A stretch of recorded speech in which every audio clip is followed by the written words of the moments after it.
Vijay was supposed to speak at this time, but he's not here today. So I'm Amritanshu Prasad, and I'll be talking about determinants today.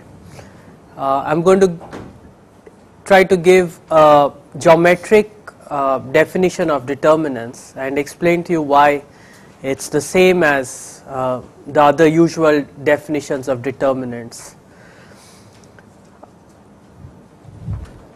So firstly, let's try to understand what is a matrix really, geometrically speaking.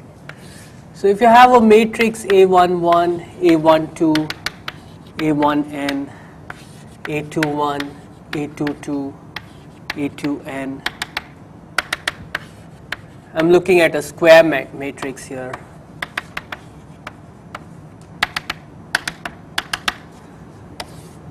Then you can also think of it as a transformation.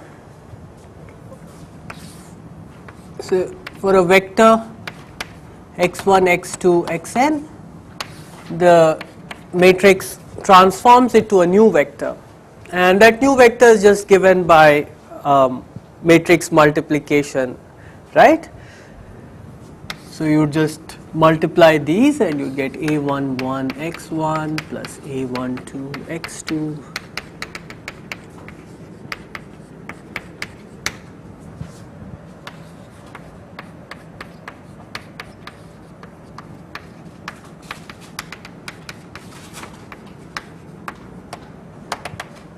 AN1 x1.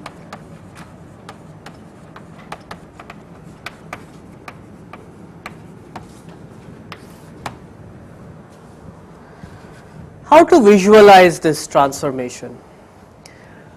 One way to visualize this transformation is to look at what happens to coordinate vectors. Coordinate vectors are the usual ones. I'm going to write all vectors as columns just because it's convenient then for matrix multiplication. So E1 is the vector with 1 in the first place, E2 is the vector with 1 in the second place, and so on. En is the vector with 1 in the nth place. So what happens to these coordinate vectors?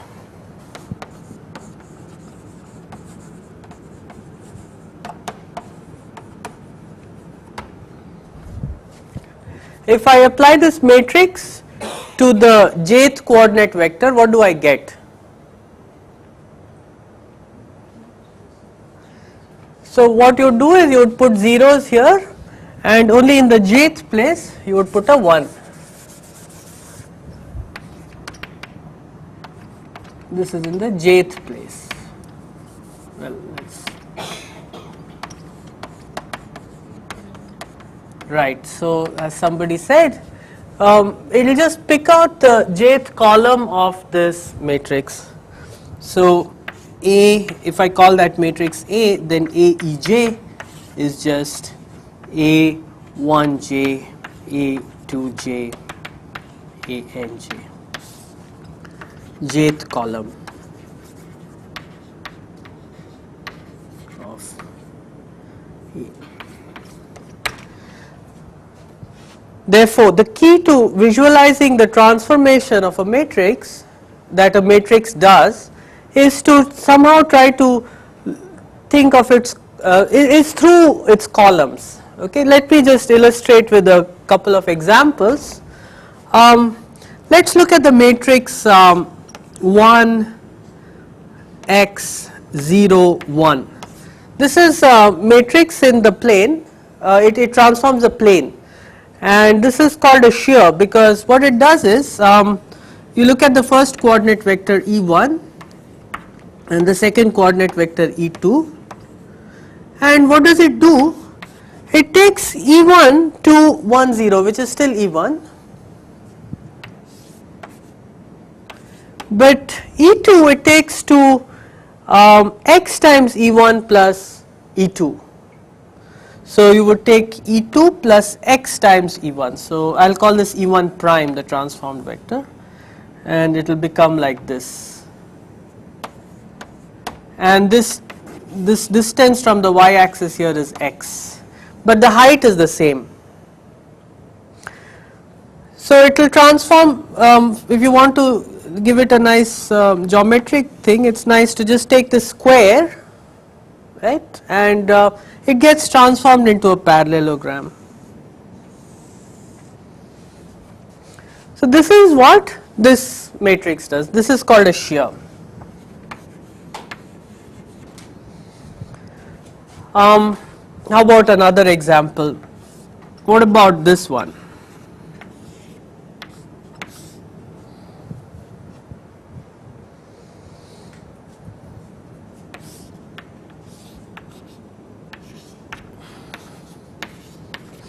What will happen to E1? It will get stretched, it will go to 2 0, so it will go to 2 times E1. So it will get stretched by a factor of 2.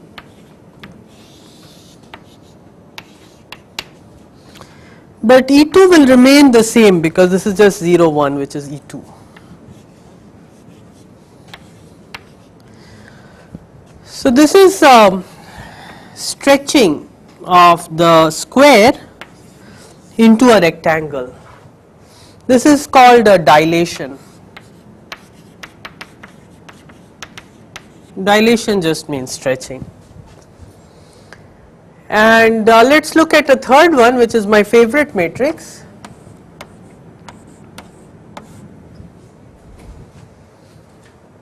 What happens here?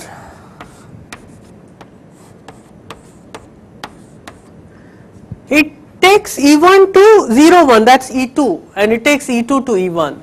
So it looks like nothing much is really happening in terms of pictures, but the labels are changing.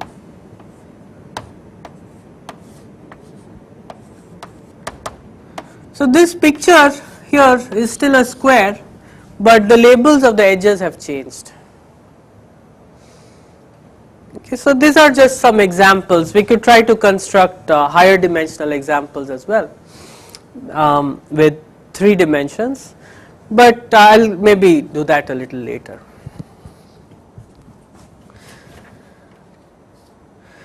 Okay, so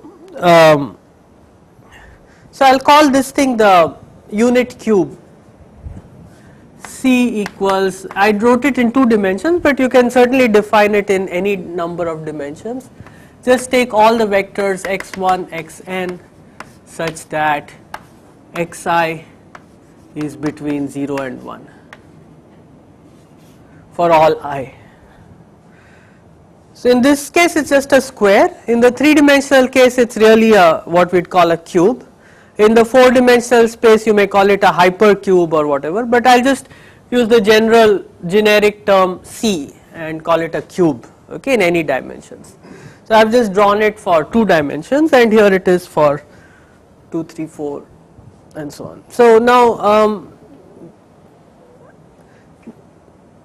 you can try to understand what a matrix does, how it transforms the space, by seeing how it distorts or changes this unit cube. Okay.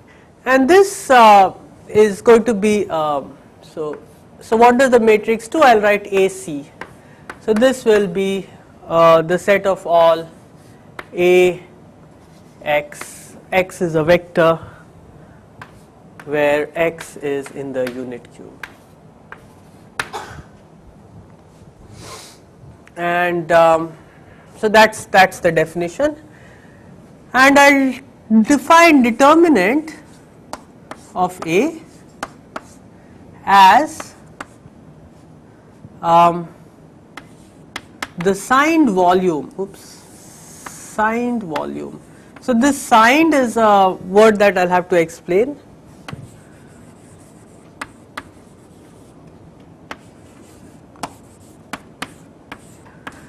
If I just said determinant is the volume of AC, you would say that that can't be, because some matrices have negative determinant. For example, this matrix, its determinant is -1. So determinant cannot be volume. There is some funny sign coming up.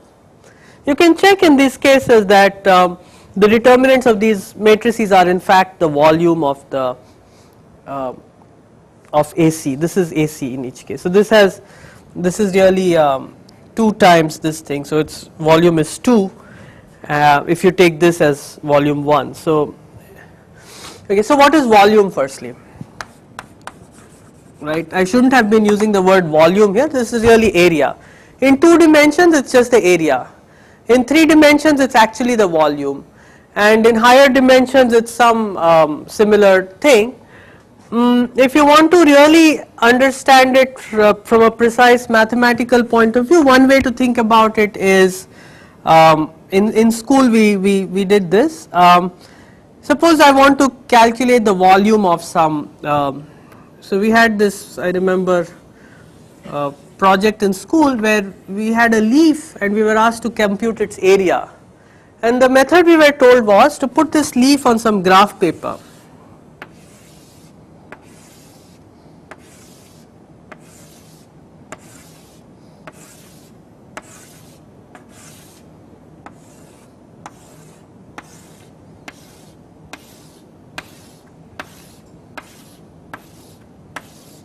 And to count the number of squares that are fully inside the leaf and the number of squares that are at least touching some part of the leaf, and the first number, the number which is fully inside the leaf, would be smaller than the number of box squares which touch at least some part of the leaf.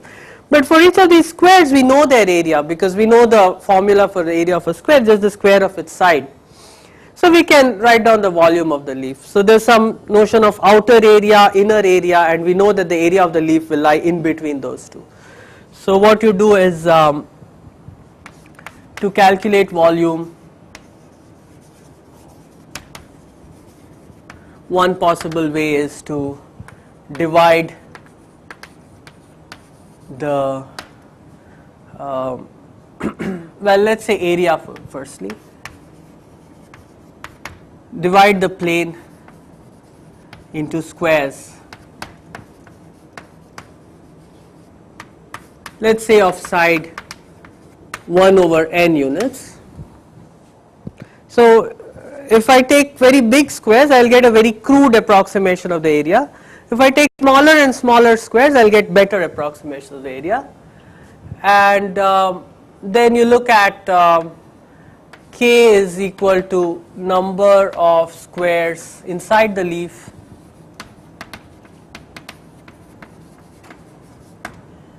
little k is equal to number of squares touching the leaf somewhere. That means, for example, this square here, it's not completely inside the leaf, but some part of the leaf is intersecting it. So number of squares intersecting the leaf. And what you get is area lies between capital K over n squared and little k over n squared. And then you take the limit as n goes to infinity. And this is also what we teach as the definition of the Riemann integral in some sense. There we divide it into rectangles. We want to compute the area under the graph of a function. But also when you do measure theory, you kind of generalize this same notion. So this can be taken as a perfectly good definition of area, especially since we are not interested in computing areas of very complicated things. We are going to be looking at these kinds of cubes and their images. So these are parallelepipeds. And how do you do in higher dimensions? Well, then instead of the plane, you divide Rn and not into squares but into cubes, hypercubes or whatever, of a side 1 over n. So if it's in a 3-dimensional space, you just divide it into cubes, and then you would look for number of cubes inside the whatever shape, and here you would look at the number of cubes touching the shape. And here what should I do? It's not n squared, but it's n to the power small n, capital N to the power small n, and then you take the limit as n tends to infinity. So certainly this volume has a very simple and concrete interpretation. So I'll just define the volume of a matrix A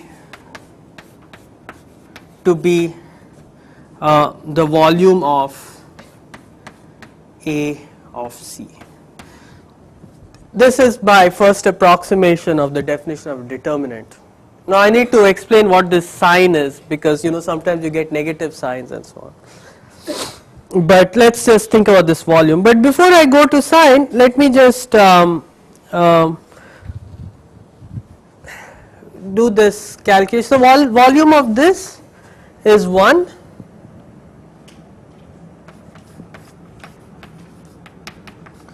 Volume of this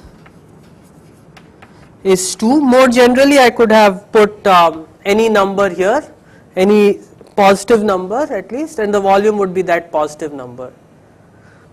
And if I put 0, then the volume would be 0, because this would have no area really. And here the volume is equal to 1 again.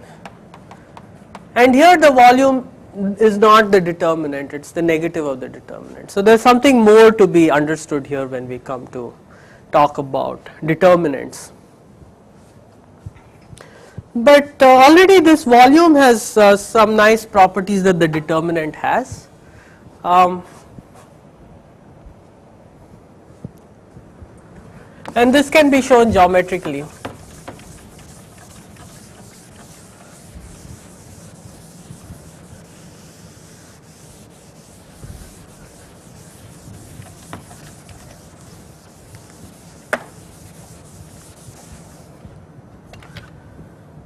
So I want to convince you that volume of A times B.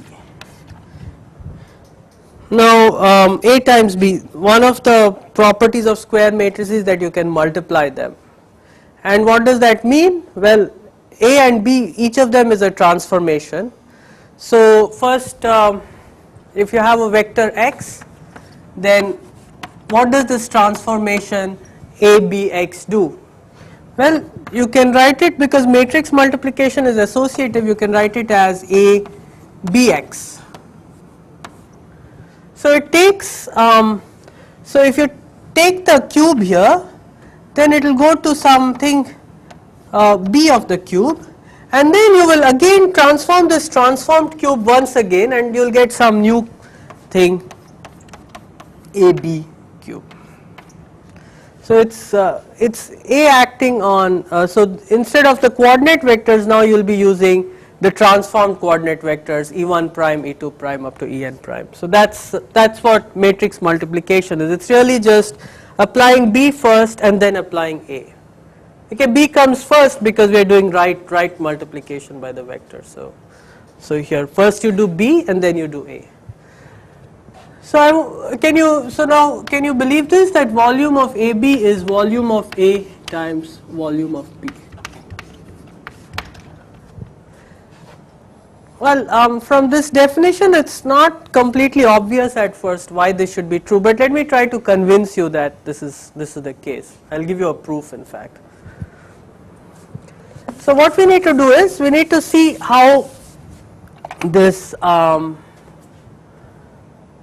how to compute the volume of, this is really the volume of A of B of C.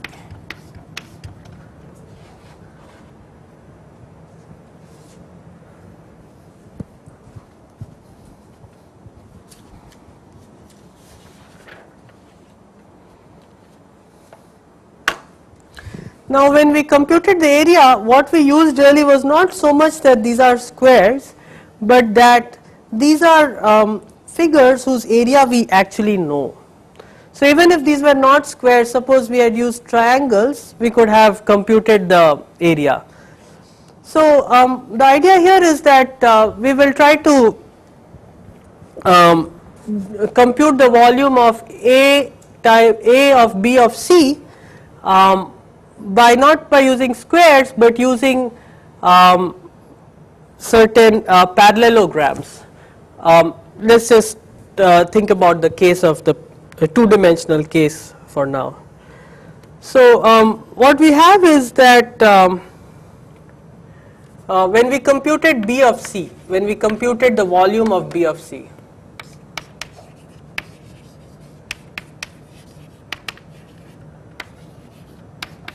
what we did is, firstly we divided the plane into small squares, a grid of squares, and then we saw that this B of C is in the union of some squares, C1 union C2 union Ck, the squares which contain B of C, and in turn it contains some other smaller squares.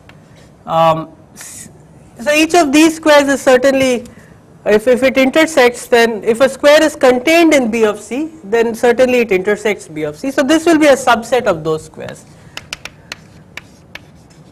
where this, so maybe I'll call this capital K and I'll call this little k. So we put B of C inside a union of these squares, and it contains the union of these squares, and then because we know the areas of these squares, we were able to get upper and lower bounds for the area of B of C. Okay, all I'm saying is these squares on the right are the squares which intersect, well, in the case of the leaf, which intersect the leaf, and the squares on the left are the ones which are completely inside the leaf. So here we also can do that for a parallelogram, and now let's apply A to this whole picture. So you get A of B of C.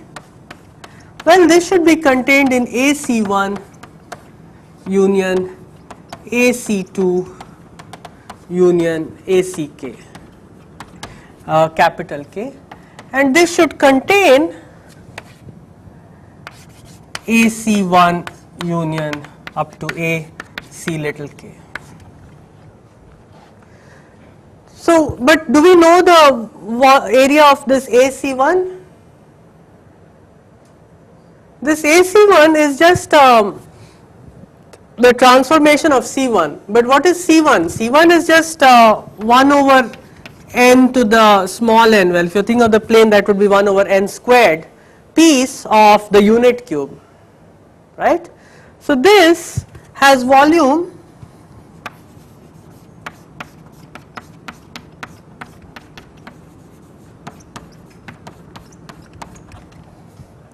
but that is by definition 1 over n to the n times volume of A.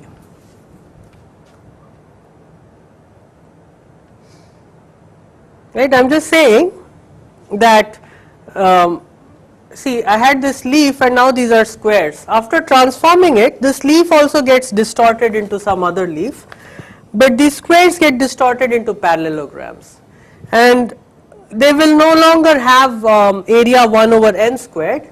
They will have some different area, but still n square of them will make up the cube A of C, because n square of these make up the cube C. So these things, AC1, AC2 and so on, they will have volume 1 over n to the power n times volume of AC, which is 1 over n to the power n volume of A. So what I get is that volume of A of B of C lies between volume of A times k over n to the n and volume of A times little k over n to the n, where this big K and little k are the same as the ones I got while trying to compute volume of B. So when you take the limit to infinity, this and this will tend towards volume of B. So taking the limit, you get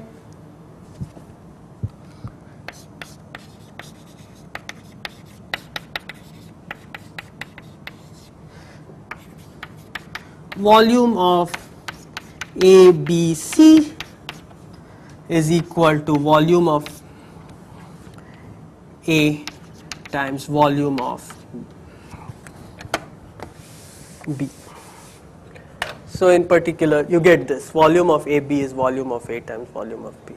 So because this matrix multiplication is given by composition of transformations, the volume becomes multiplicative. That's the basic idea. I hope that's clear, because the next point is a little more tricky to understand, and this is this question of what is this sign about. Now suppose I draw a hand on the board.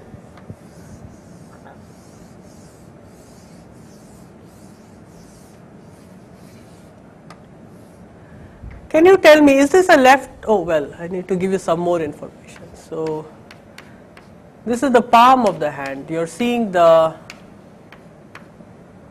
yeah, I need to put in all that. So this is the palm of a hand.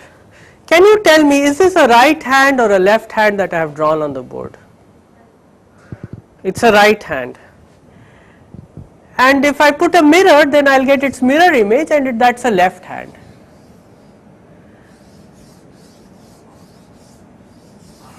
Okay, but yeah.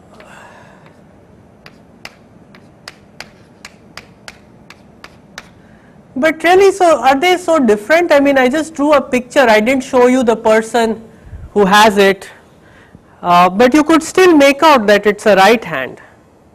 So there's some serious difference between this right hand and its mirror image, right?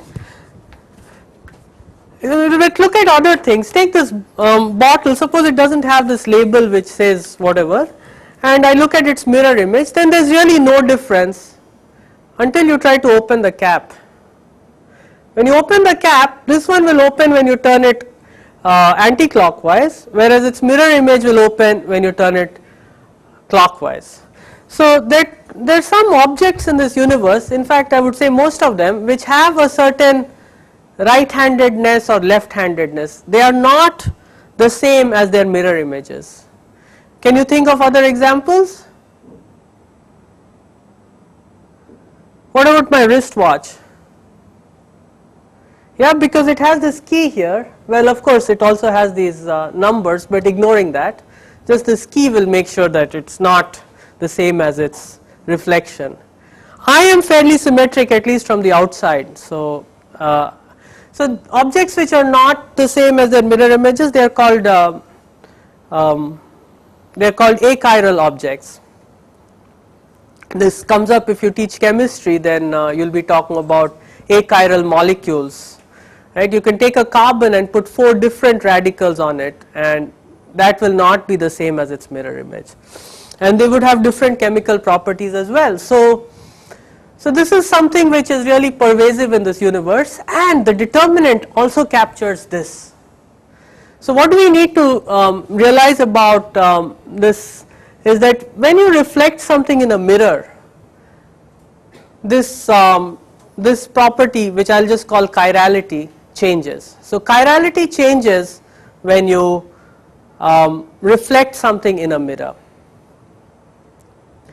Okay, and let's just look at my favorite matrix now, and suppose I were to draw a hand here. So I'm finding it a bit hard, so I'll just draw a schematic diagram of a hand. So that's a hand, and I guess that's a left hand, assuming that the palm is always facing you. But when I interchange E1 and E2, it's as if I'm reflecting about this line x equals y, right? E1 goes to E2, E2 goes to E1. It's just reflection about this line. And so what happens to this hand is it becomes a right hand. The left hand becomes a right hand. That's my left hand, that's my right hand. So chirality changes, and that's what this sign is. So I'll define sign of A to be 1 if chirality is preserved,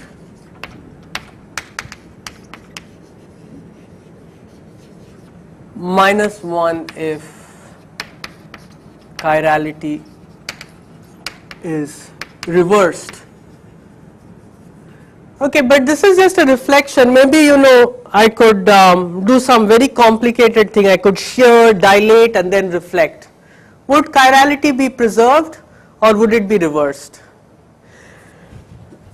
We all of us have the ability to recognize chirality. Let me illustrate with examples from the English alphabet.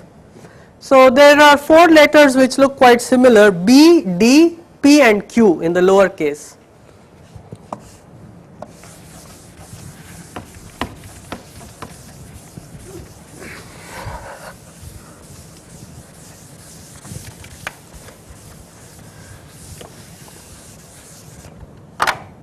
B and D, but I don't want to talk about P and Q. Let's say everything is either a B or a D.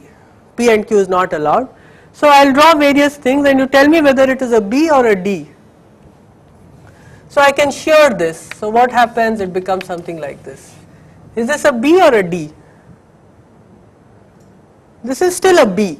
It looks a little different. I can shear this. This is still a D.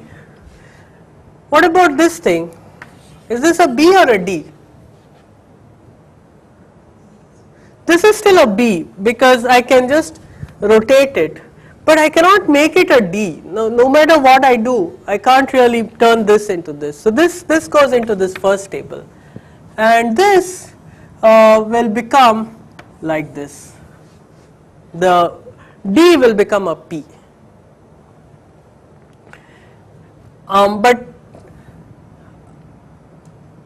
actually, if I wanted the mirror image of this, I could have also done. This is still a shear in the other direction is also still a D, and this is the mirror image of this, and the mirror image of this is a shear like this.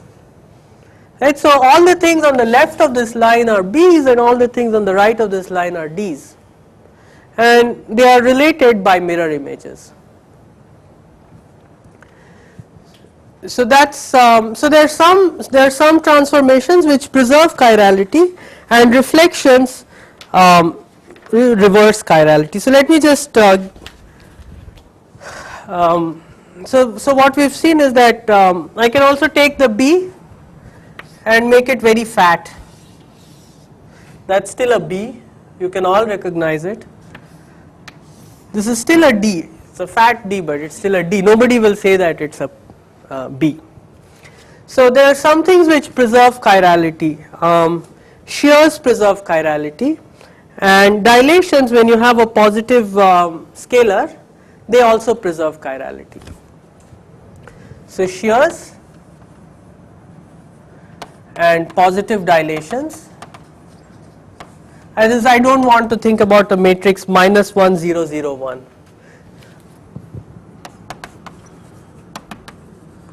Preserve chirality, and partly the reason is that you can go from this figure to this figure.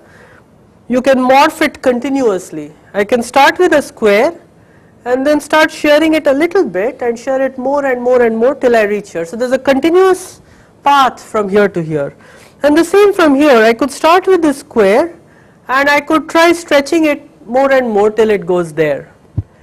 Here, if I were to try to interchange these two basis vectors, well, okay, you would say maybe I could bring them closer and closer together, and then I could reverse their direction.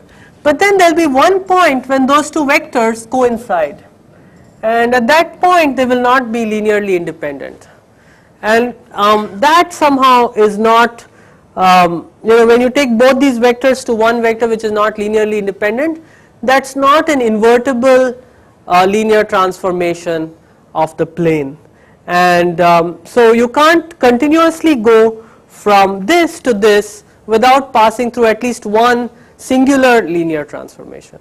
So there's also this idea of connectedness behind preserving chirality. If you can go from the identity to your transformation, from the identity transformation to your transformation, a continuous family of all invertible transformations, then there's no change in chirality. That's one of the facts about chirality.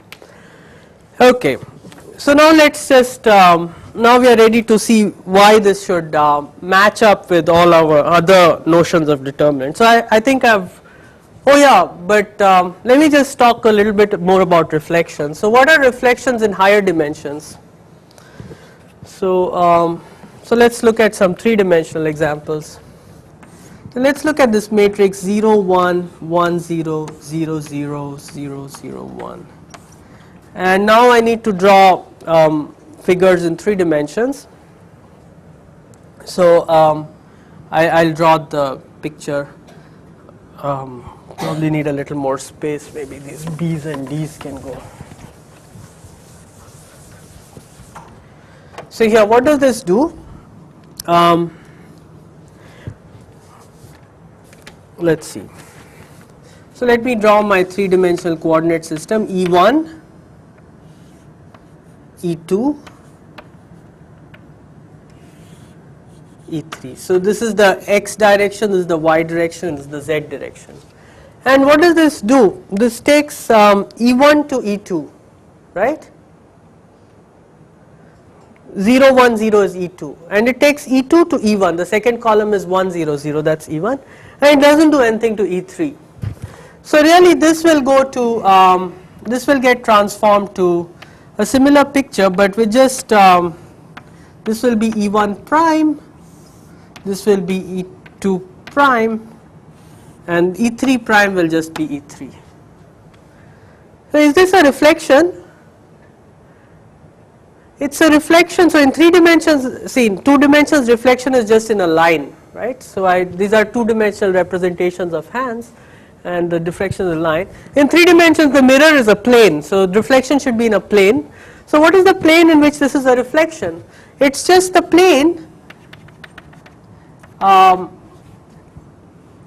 x equals y. X equals y is a plane in 3 dimensions, all the points x, y, z where x is equal to y. So this is a reflection in the plane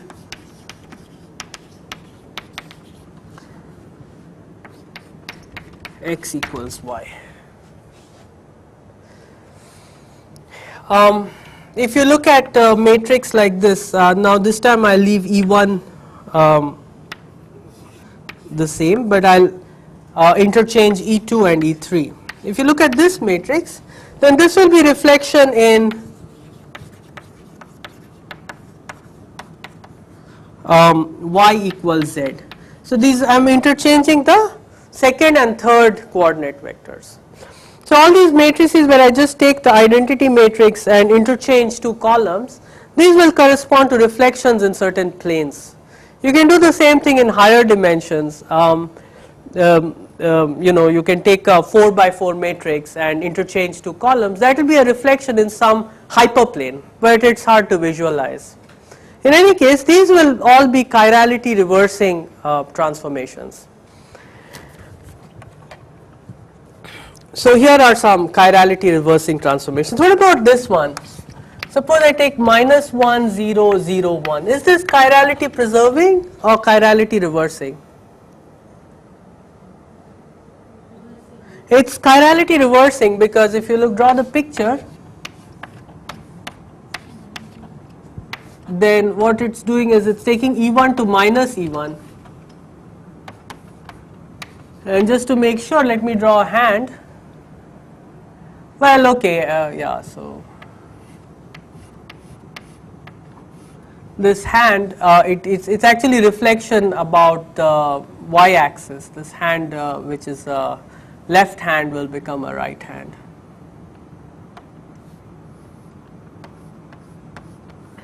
Right, so that's chirality reversing. So if you also, so what we saw is if you interchange 2 columns, that's a reflection, but also if you just take one of the columns and change the 1 to a minus 1, that will also be chirality reversing. If I had, if instead of the first of these ones I had taken the second one and made it a minus 1, then what that would do is that would change this to, that would change E2 to minus E2, and this hand would become like this.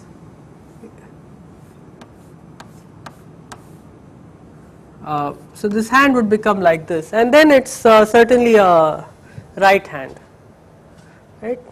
So it's also chirality reversing.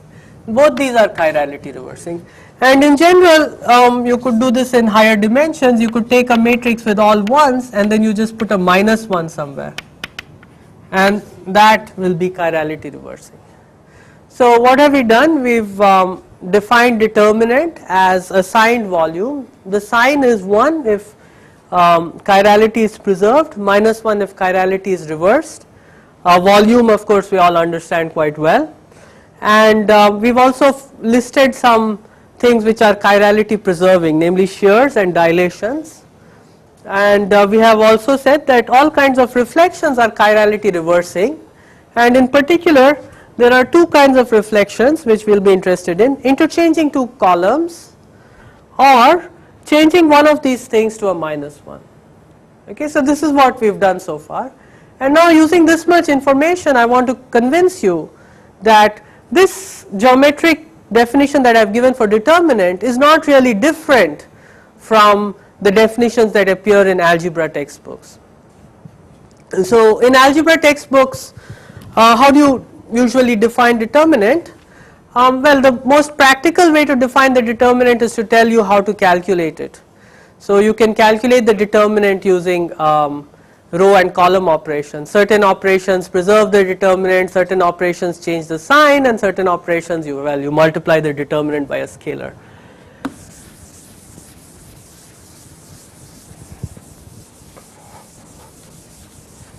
Oh yeah, one more thing I want to say is that this sign is also multiplicative. So sign of AB is equal to sign of A sign of B.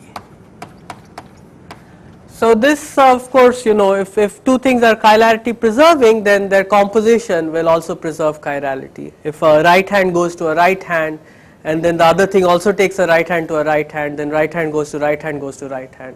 Whereas if both are chirality reversing, then their composition will be chirality preserving, whereas if one is chirality preserving and the other is chirality reversing, their composition will be chirality reversing. So this is also needed, and so in effect what we have shown is that determinant of AB is determinant of A times determinant of B, because we have also shown that volume has the same property. So volume has this property, sign has this property, and determinant is a product of volume and sign, so determinant also has this property. So this is sort of a geometric proof of the multiplicativity of determinants. And now let's just show that this notion of determinant has the right properties with respect to row and column operations, and that should be enough to show that it coincides with any other definition of determinant, because you can take any matrix and perform these elementary row and column operations and reduce it to some canonical form for which we know the determinant. And so let me just give you an example. So let's start with this matrix 2 1 1 0. So let me first try to okay, so I'll try to compute its determinant from what I know. So I can do some row operations. I can, for example, I can try to make this I'll try to make this 2 into a 1 firstly. So 1 half 1 0. But what was the cost of doing this? Well, it was as if I had to multiply this matrix by half 0 0 1. So this matrix is equal to this matrix, the product of these two matrices. Just check. No, sorry. Yeah, 2. Right. So left multiplication by 2 0 0 1 is the same as just scaling the first row by a factor of 2. So I have made this 1. Now I'll use this 1 to eliminate this and this. So now I'll do 2 0 0 1. I am carrying this along, and now I will try to subtract the first row from the second row. So I'll have 1 half 0, and then I must subtract the first row, so I'll have minus half. And what was this operation corresponding to? This was corresponding to, I'm not doing anything to the first row, but to the second row I'm subtracting the first row. And you can check, nothing happens to the first row, it remains 1 half, but here I get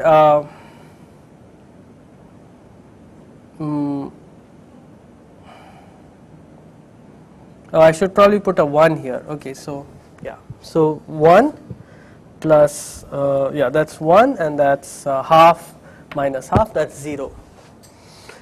Okay, so this is this, and then let me just make this kill this guy. So what should I do? I should if I don't want to disturb this, probably the best thing to do is to subtract half times the first column to the second column, and that will correspond to some right multiplication. So I still carry down all these things.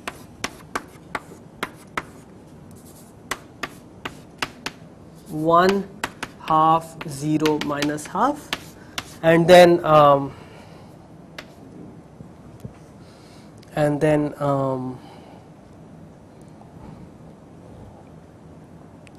want to make this 0, so this would be 1, first column doesn't change, second column is so I must add the first, so maybe I should put a minus 1 here, 1, so I'll get minus 1, second column, right, so minus 1, that doesn't quite work, so minus half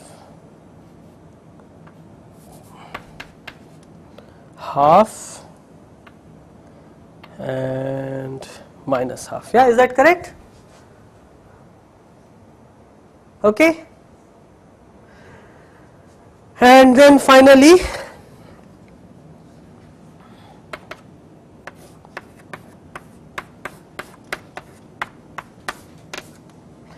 I'll just make this 1 0 0 1 times, well, never mind.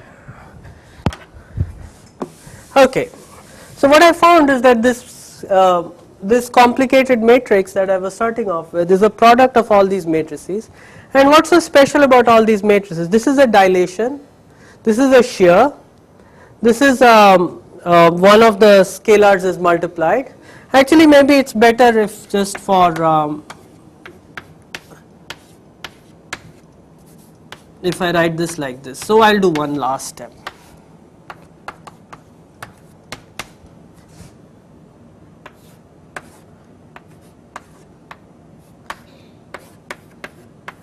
Okay, so this is a dilation, this is a shear, this is a reflection, remember, this is another dilation, and this is another shear.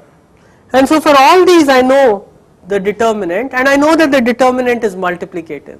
So I have that the determinant of this matrix is the product of all these determinants.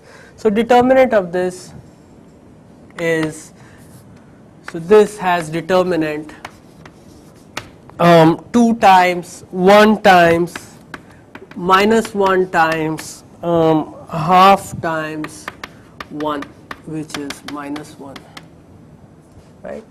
And of course you can calculate it with your favorite formula for determinant, 0 times minus 1. So what is the principle here? What we were really doing is a row and column reduction of this matrix to this matrix. If you or if you want, you could say to the identity matrix, right. So and using only matrices whose determinants we know. And each time we do a row or column operation, something happens to the determinant. So this time when we did the row or column operation, the determinant became half, because we divided, actually here I am writing the product, but actually what we did was we divided this matrix by this matrix. So each time you do an operation to this matrix, the determinant changes by the determinant of the matrix of the operation which you are doing. So what you see is that elementary row and column operations correspond to left and right multiplications by matrices whose determinants we know.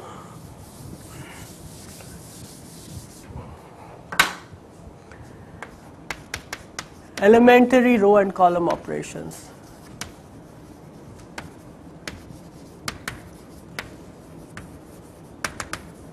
Correspond to left is for rows and right is for columns by elementary matrices.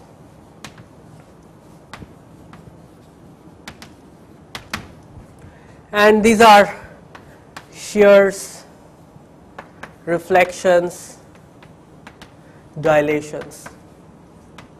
And by reflections we only need two kinds of reflections, the ones which interchange two columns and the ones which replace 1 by a minus 1. And for these we know the determinants.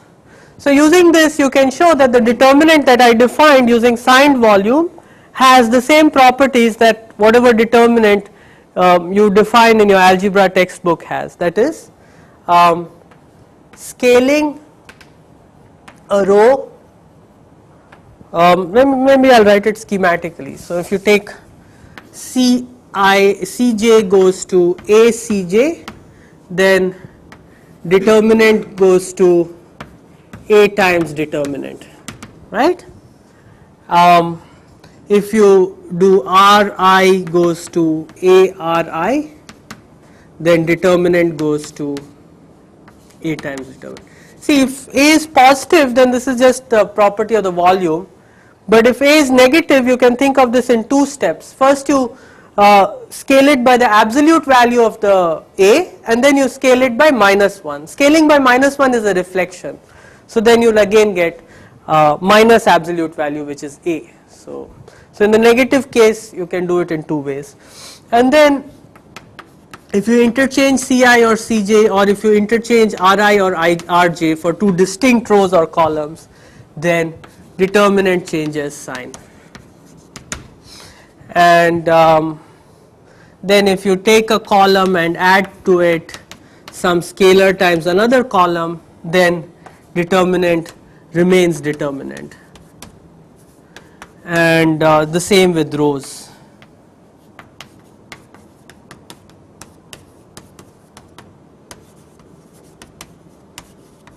And because I can reduce any matrix to a matrix of the form 1 1 1 and maybe some zeros, or actually by these operations, and for this I'll know that the determinant is 1 if all these things are 1, and 0 if there's even 1 0, because it's then making some of the coordinate vectors go to 0, so you can't actually get non-zero volume.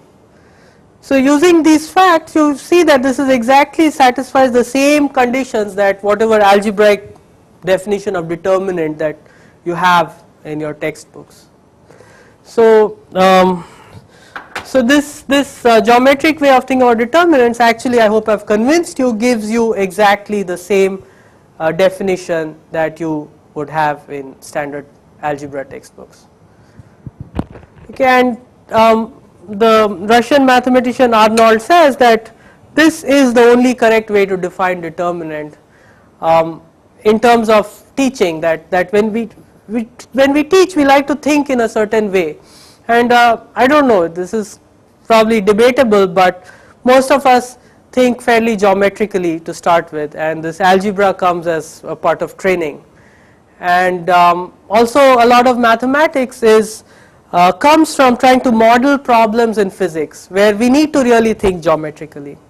So in that sense a proof that is a definition that is geometric has much more relationship to the physical world around us, and also perhaps gives us a better intuition about the object that we are studying.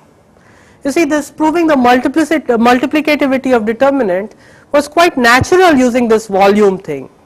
right? If you compose two things, the volume should get multiplied. In the algebraic proof, it seems maybe a bit like a miracle that the determinant is multiplicative. So it's good to also have this kind of geometric picture in mind, and maybe at least in the back of your mind when you're thinking about determinants. I hope you found this somewhat helpful. That's all I have to say, but if you have questions, please. Well, okay, I guess if there are no questions, we can just stop now. Thanks.